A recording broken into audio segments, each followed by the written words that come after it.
쌤들이 27명 계십니다. 제가 여러 교회에서 청소년부를 감당해 봤지만 사역했는데 단연코 우리 틴즈누리 쌤들은 진짜 최고의 쌤들이세요. 정말 여러분들을 진짜 사랑하시거든요. 그리고 삶에 정말 그리스도인으로서의 고민을 항상 하시면서 하시는 분들입니다. 정말 좋으신 분들과 함께해서 감사한데, 근데 여러분, 이분들이 왜 쌤을 할까요? 저분들은 왜 할까? 쌤을.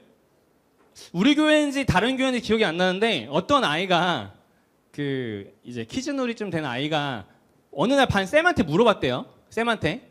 근데 선생님은 시급이 어떻게 되세요? 이렇게 물어봤다는 거예요. 시급이 그러니까 2박 3일 수련회 가서도 막 열심히 막 와서 2박 3일 동안 섬겨 주시고 매주일 막 간식도 막 만들어 주시고 막 여러분들 막 교회 나오라고 하고 막 케어해 주잖아요. 그러니까 자기가 생각할 때 현대 사회에서 유노동 유임금이잖아요. 그러니까 당연히 뭔가를 페이를 받는 게 정상적인 거라고 생각한 거예요. 그 아이는. 그래서 물어본 거예요. 시급이 얼마냐고. 저분들 시급이 얼마일까요? 빵원이에요. 빵원. 잘 아네요. 저분들의 시급은 영원입니다. 영원. 그렇다면 뭐 다른 보상이 있을까요? 교회에서? 저분들이 쌤을 하면 뭐 예를 들면 쌤을 잘하면 장로가 되게 해준다든지 뭐 권사가 되게 해준다든지 뭐 이럴까요? 잘 모르겠지만 여러분들은 우리 교회는 서로 안 하시려고 하는 분위기거든요. 서로 장로를 안 하려고 그러고 서로 권사를 안 하려고 해요. 그러니까 쌤을 한다고 해서 그렇게 베네핏이 있지도 않아요. 그러면 뭐 우리가 뭐 신천지 같은 이단처럼 14만 4천 명이 들어야 나중에 천국 가서 내가 부귀영화를 누리니까 쌤을 하면 뭐 플러스 몇 점 막 이렇게 신천지는 점수를 준다고 하니까 뭐 그런 걸까요? 그런 것도 없어요. 그러니까 뭐 그런 뭐 쌤을 하면 뭔가를 더 인정받을 수 있냐 뭐 그런 것도 아니거든요. 그러니까 전혀 없어요. 전혀. 그러니까 여러분들이 생각해볼 포인트는 당연했는데 저분들은 왜 하지? 정상적이지 않잖아요. 저분들이 다니는 회사에서 저분들이 하는 행태는 정상적이지 않을 거예요. 교회 수련회를 가려고 연차를 낸다는 거는 정상적이지 않거든요. 비정상적인 거예요. 선교를 가려고 뭐 일주일씩 뭐 연차를 낸다? 비정상적인 행위를 하고 있는 거죠. 근데 왜 할까요? 그러면 왜? 그럼에도 불구하고 저 비정상적인 행위를 저분들은 왜 하고 있을까? 이게 이제 여러분 질문이에요. 요즘에 이제 하나씩을 여러분 잘 안 듣겠지만 이제 요즘에 레마의 말씀이라고 해서 또 이렇게 성도님들 사연들을 듣고 있는데 어제 그 사연을 들으면서 여러 가지 생각이 든 거예요. 이제 고등학교 때 하나님 만날 때 들려주셨던 그 말씀의 이야기를 이제 나눠 주셨어요. 제가 그 중에 일부를 읽어드릴게요. 고등학교 시절 저는 겁 많고 소심하고 몸이 약한 학생이었습니다. 그런 저에게 학교 기도실은 유일한 피난처이자 쉼터였습니다. 언제 가도 사람이 드물어서 거기서 공부도 하고 남몰래 기도도 하면서 힘든 고3 시절을 지냈던 기억이 납니다. 대학 입시 전날 친구들은 다 집에 가거나 마지막 야자를 하는데 제가 찾은 곳은 기도실이었습니다. 내일 또 배가 아파서 시험을 망칠까봐 걱정 불안을 한가득 안은 채 컴컴한 기도실에 불을 켜고 앉아서 작은 방 한가운데 책상 위에 놓여있는 성경을 펼쳤지요. 그때 눈에 들어온 말씀이 요한복음 21장 15절에서 18절 말씀이었습니다. 그들이 조반을 먹은 후에 예수께서 시몬 베드로에게 이르시되 요한의 아들 시몬아 네가 이 사람들보다 나를 더 사랑하느냐 하시니 이르시되 주님이 그러하다 내가 주님을 사랑하는 줄 주님께서 아시나이다. 이르시되 내 어린 양을 먹이라 하고 시작된 말씀은 어린 저에게 예수님을 사랑하냐고 3번이나 거듭 묻고 계셨습니다. 오직 진실로 사랑하는 사람에게만 물을 수 있는 말 너는 나를 사랑하니 그 물음 앞에 제가 주님을 사랑한다고 몇 번이나 대답하면서 예수님과 인격적이고 따뜻한 사랑의 관계를 누렸던 것 같습니다. 그때부터였던 것 같아요. 내 어린 양을 먹이라는 말씀 때문인지 저에겐 늘 아이들을 먹이고 가까이 지내는 기회가 주어졌습니다. 이런 내용의 사연이셨어요. 사연을 듣는데 제 10대 시절이 생각이 났어요. 그러면서 맞다. 내가 왜 목사가 되고 싶었지? 왜 나는 10대 시절에 목사가 되어야겠다라고 생각을 했지? 라는 그 마음이 떠올랐습니다. 정화쌤이 틴즈쌤을 하고 계신 건 이 사연에서처럼 10대 시절에 만난 하나님 때문이었어요. 그러니까 10대인 여러분들을 계속 만나고 싶으신 거죠. 제가 목사가 되어 저는 사역을 처음부터 끝까지 청소년부만 했거든요. 제가 왜 청소년부만 처음부터 고집했냐면 그건 저도 여러분 같은 10대 시절에 만난 하나님 때문이었어요. 돌아보면 우울하고 암울하고 그렇게 학교 생활이 즐겁진 않았던 것 같아요. 고등학교 1학년 처음 딱 들어간 3월 첫째 주 첫날부터 야자를 11시까지 해야 되는데 그때 창밖을 보며 되게 답답함에 한숨을 쉬었던 저의 모습이 여전히 떠올랍니다. 치열한 입시 경쟁 속에서 그때 그 시절을 생각해 보면 현재의 행복이 죄스러웠어요.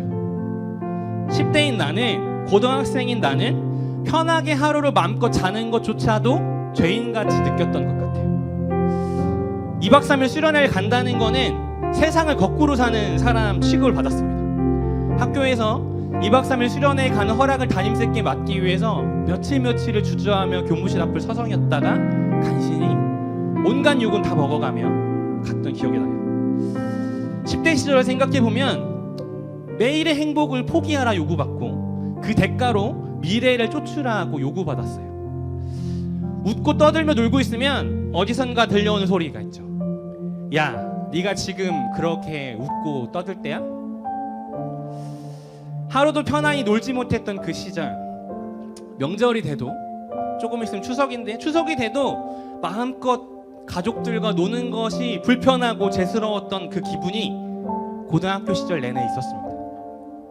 그렇게 불안하고 불행하고, 아니 그냥 현재에 기쁘고 즐겁고 행복해서는 안 되는 그 시절 나와 함께 해준 하나님은 나를 행복하게 해줬어요.